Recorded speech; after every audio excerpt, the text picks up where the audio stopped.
Do you spend hours in your head thinking about something that happened, could have happened, or might happen?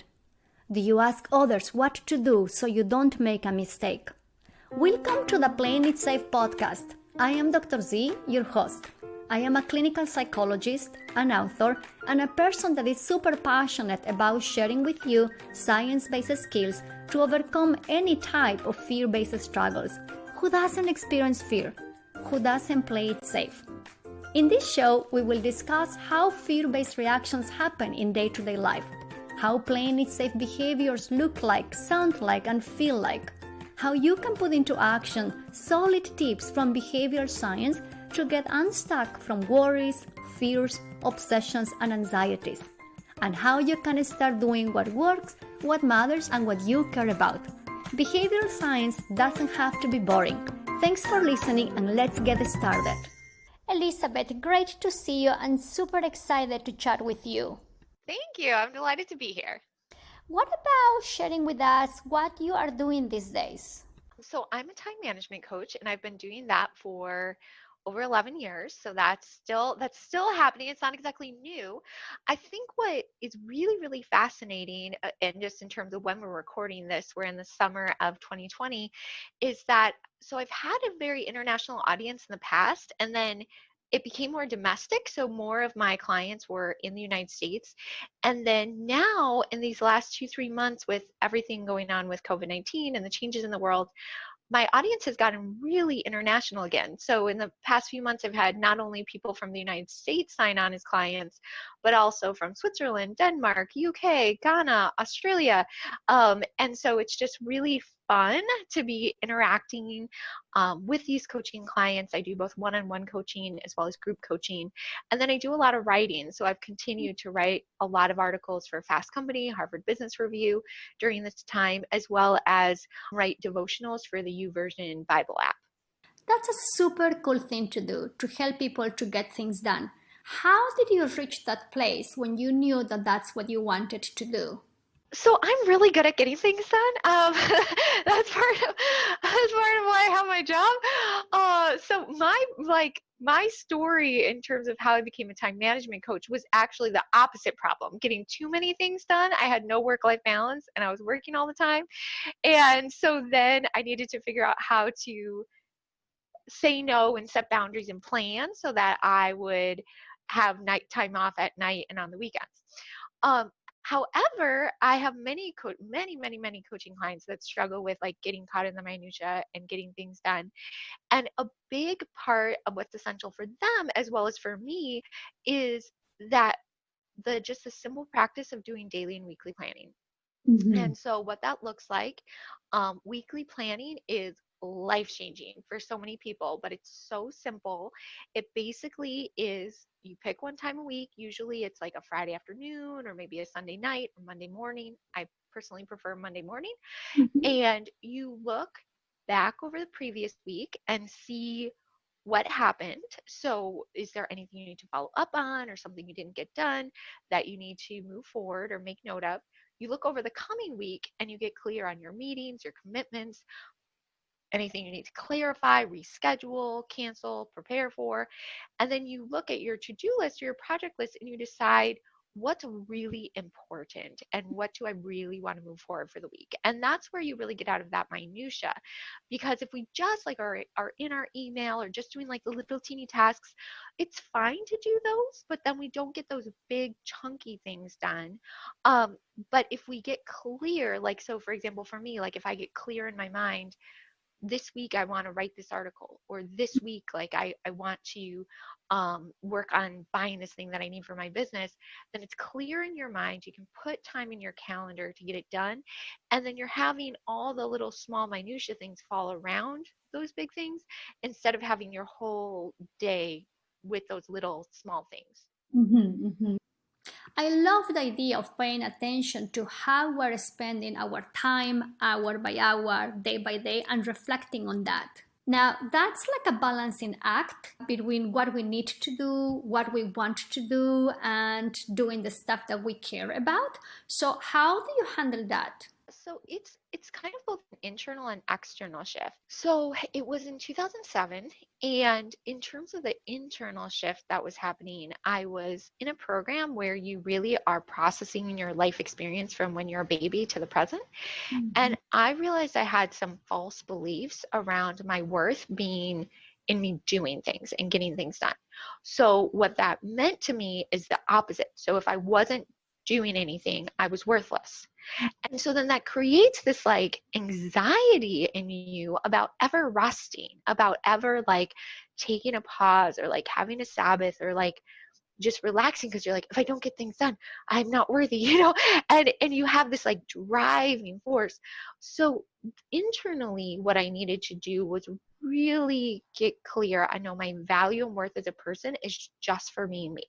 Like if we think about it, when a baby is born, when I was born, when you were born, when anyone listening to this show was born, you hadn't done a thing to deserve love or anything. Like you literally were in the hands of strangers who are now your parents, and you are totally helpless and you need everything, and yet you're totally worthy of love.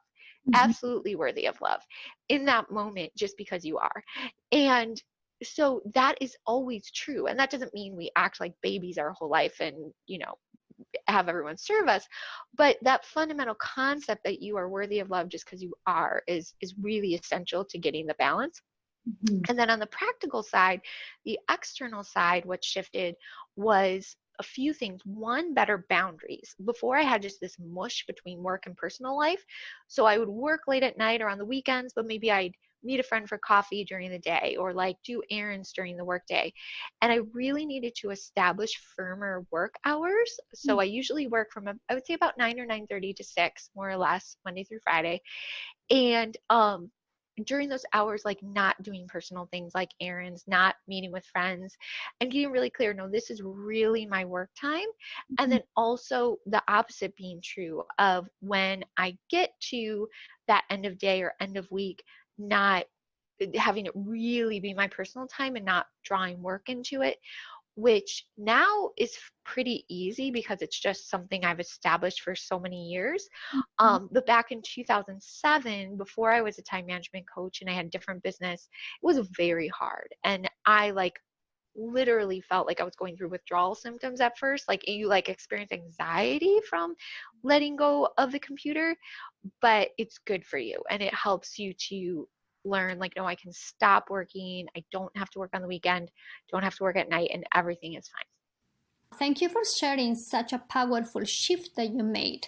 It's amazing to hear that when you started setting boundaries for yourself and checking what you really need every day and every week, the way that you think of yourself also changed. I'm wondering how much anxiety, fears, and worries you may have because setting boundaries with others, saying no, asking for what we need, or giving ourselves what we need can be really hard sometimes. Yeah. So, I mean, definitely at first I experienced a lot of anxiety. So, because it was so programmed that you're safe if you just work all the time, So it was like, so you're like, wait, maybe I won't be safe. Maybe everything won't get done. But over time, like I said, I learned things worked out. I learned to plan a lot better. So to do my daily week and weekly planning so I knew when things would happen. And I learned to not make silly promises. Like I used to do things like, oh yeah, I'll have that to you tomorrow, when they didn't need it tomorrow. I could have just said, I'll have that to you soon. And I was like creating my own stress by telling everyone I'll have something to you by tomorrow. And I think a lot of it is just like really coming at it from a place of self-compassion and self-care. So that idea of I'm here with myself, I'm going to affirm myself. I believe I have value. Even if things don't go just right, or even if there is a night or a weekend when I need to work on the weekend or at night, I'm not going to beat myself up or criticize myself. I'll just be like, okay, well, that didn't go as I hoped or expected. What can I learn from that?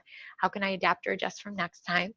And just like really challenging your fears, because I had that fear that I have to say yes to everything or I won't get work again. I was working in freelance journalism, like writing, editing, photo styling, or the fear that, again, if I didn't work all the time, that things wouldn't get done. And when you recognize, like, no, even if you say no, sometimes people still do give you work.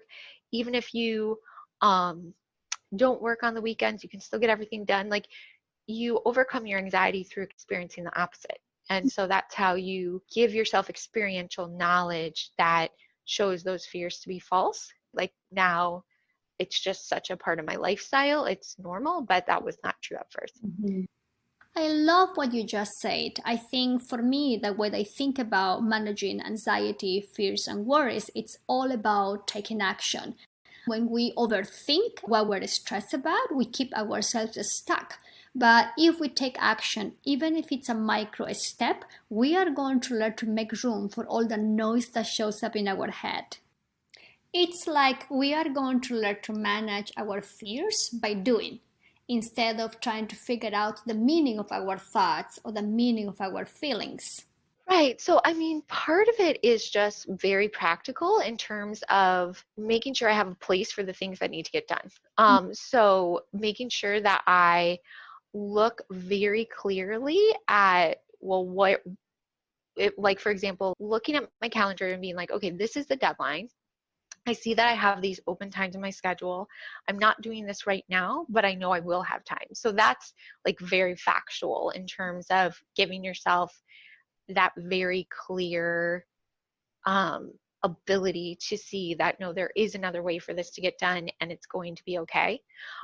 Another way that I would confront it is just that I really value relationship with people. I really value relationship with my friends and family. I really value relationship with God. I really value exercise, being outside.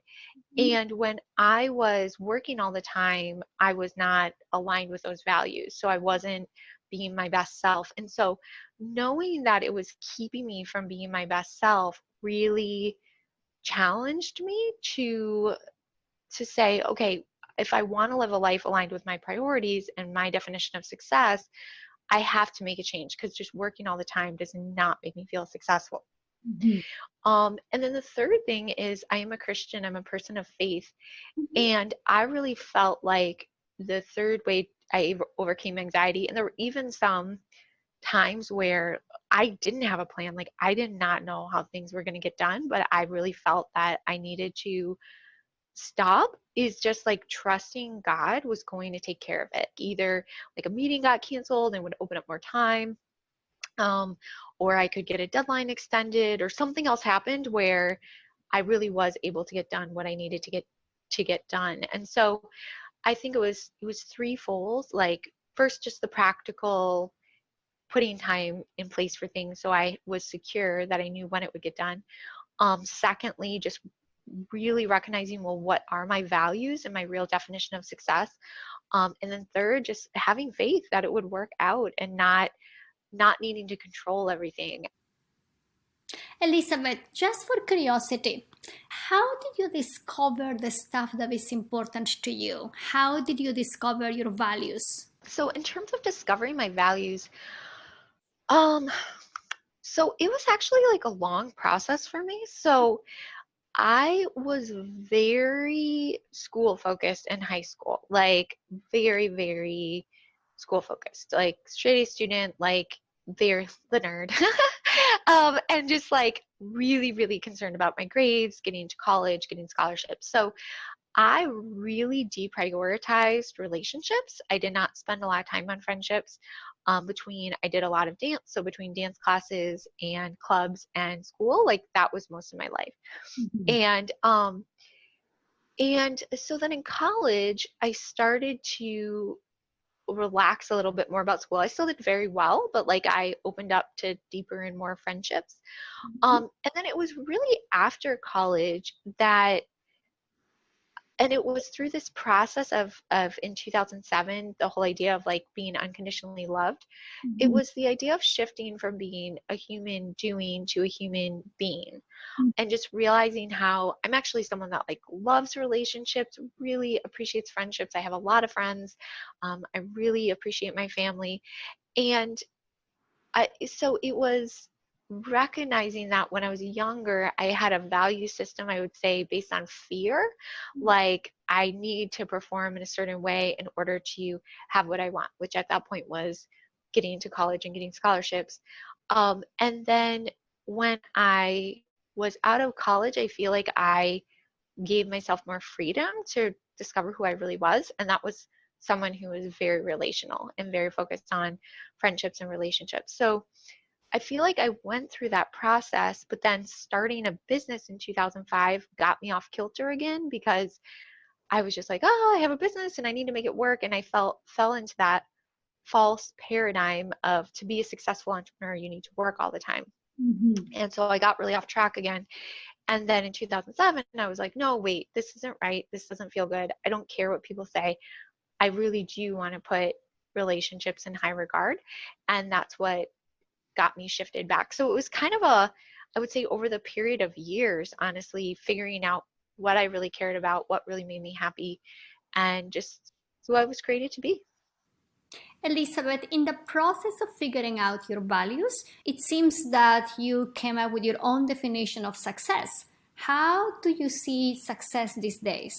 It's not about having the biggest business or making the most money or um, I don't know, being the coolest or whatever. It's just about living a life I love and being authentic to who I am. For example, a business opportunity comes my way, but it would make me unpeaceful, like stressed out, not have time to love myself or people or God well, then that is something I will say no to because it doesn't matter how much money it will make or if other people think it's cool.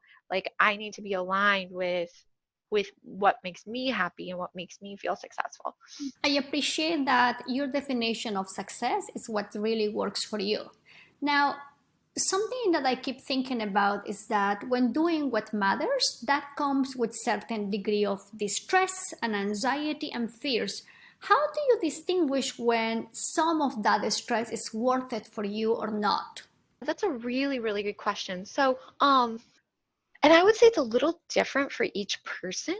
So I really like try to come at my coaching from non-judgment, meaning that I have some coaching clients who, like, the amount of work they're doing and how they're living their life may not be something that I would want or works for me, but they're okay with it. And then I have some people that, for various reasons, are working much less than I am, and that's what they want, and doing what I want would be wrong for them. So, like, I think first of all, we need to really come at a place from non-judgment. People have different goals, people have different energy capacities, people have different life circumstances. So, like, I think the first thing when answering that question, like, is the stress worth it or not worth it, is like, what's right for me may not be right for you. So, like, don't be like, oh, Elizabeth could do that, so I should be able to, or vice versa. Like, so we need to start out there.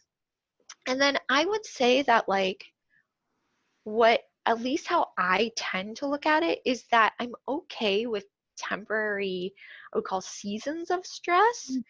But I'm not willing to have that as a lifestyle. So I'll give you a few examples. So I've written 3 books, and books are a lot of work. Like, and I have, when I write my books, I don't take time off, like, meaning I still keep coaching clients the whole time. So it's not like I'm someone who just is like, oh, I'm writing a book, like, I'm not doing any other work. It's like, no, I am coaching clients, I'm answering email, I'm doing all that. And I'm not someone who takes a long time to write books. Like, the longest I've taken, I think, is 5 or 6 months. And I usually write them shorter than that. So in shorter time. So um, with that being said, that's a massive amount of work, and I definitely changed my lifestyle. So I will end up working probably 1 or 2 nights a week, and then also usually work on Saturday.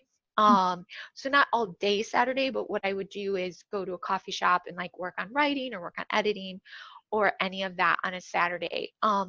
Is that what I want as a lifestyle? No. Like, I really value having my evenings free. I really value having my weekends free.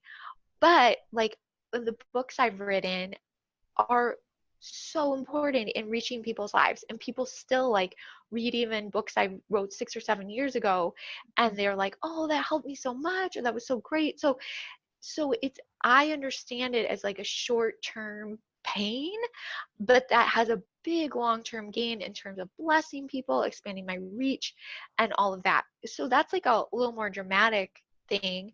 And so I feel like that kind of stress is worth it and leading towards my goals versus, like, for example, I do some speaking, but I personally, and I love time management coaching, but I personally don't like to do like in-person time management training, like the half day, full day seminars.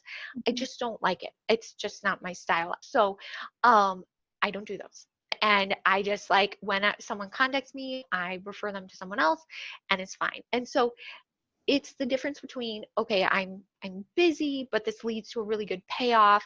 It's aligned with my goals and purposes versus I love coaching and it's me. I actually really enjoy speaking. I love doing these interviews, but the training just doesn't resonate with my soul. It's just not who I am. And so that creates stress because it's not being like honest about who I am, what I want to do, how I'm most gifted. And so that's the kind of stress that's about misalignment instead of just having like a busy season.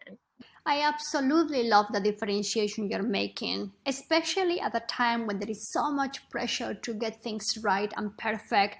And sometimes when we say no, we may say, oh my gosh, did I make a mistake? Yeah, oh yeah, absolutely. Like, I mean, I can relate to them. And there's also, and usually why it's not as hard to say no now is like I've said yes to things and then been like, oh, why did I do that? Like you're going to make some of those mistakes. Like you're going to say yes to a project and that you hate, like you really hate. And then like you're going to be like, you need to step back and be like, what was it about this that did not work for me? Was it that I didn't like to do the work? Was it that the expectations were off? You're going to have those times. It's just going to happen. And again, part of it is learning from experience. I don't think that we should not be open, but when you try something and you hate it, or if you already know you're going to hate it from the beginning, remember that. Like, remember that that stress is not worth whatever money you might make from it. It's not worth. That being said, like big like asterisk surgeon general warning, like I'm not saying everyone should like quit their job right away because it's not your perfect job. If like you have a job and you want a new one, look for it, start looking for new jobs, start interviewing, or if you want to start a business, you can start that on the side. Some people can quit their jobs and they're just fine and they work it out. A lot of people can't. So there's, I think, healthy concern. I appreciate your clarification in two levels. On one level, it's important to be honest with ourselves and look at our values and the stuff that matters to us. And in a second level, we also have to think about the context, right?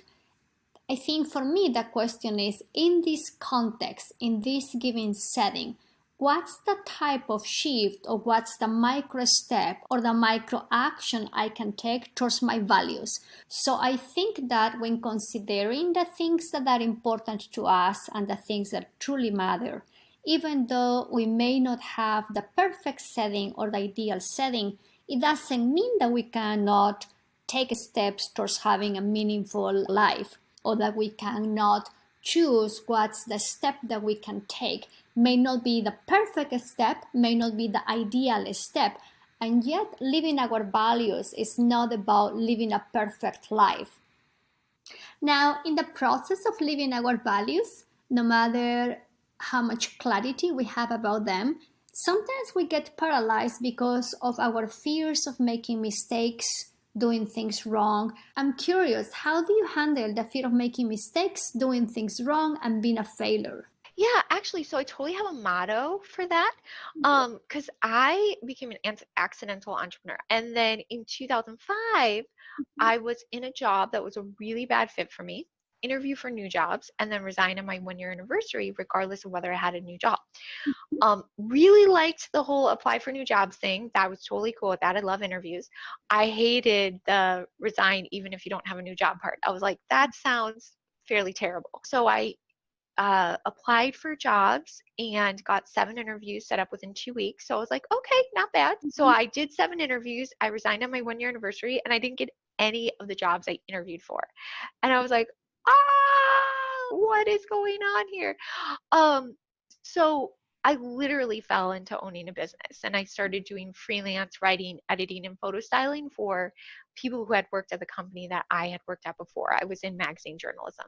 Mhm. Um, and in terms of like that fear of making mistakes, well, everything was pretty much new to me. I mean, I had worked in journalism, so I was not totally ignorant and I had good, really good network, but like running a business, all of that, like I really had never done at all. So I had like a few different strategies that I think really helped me not to be afraid.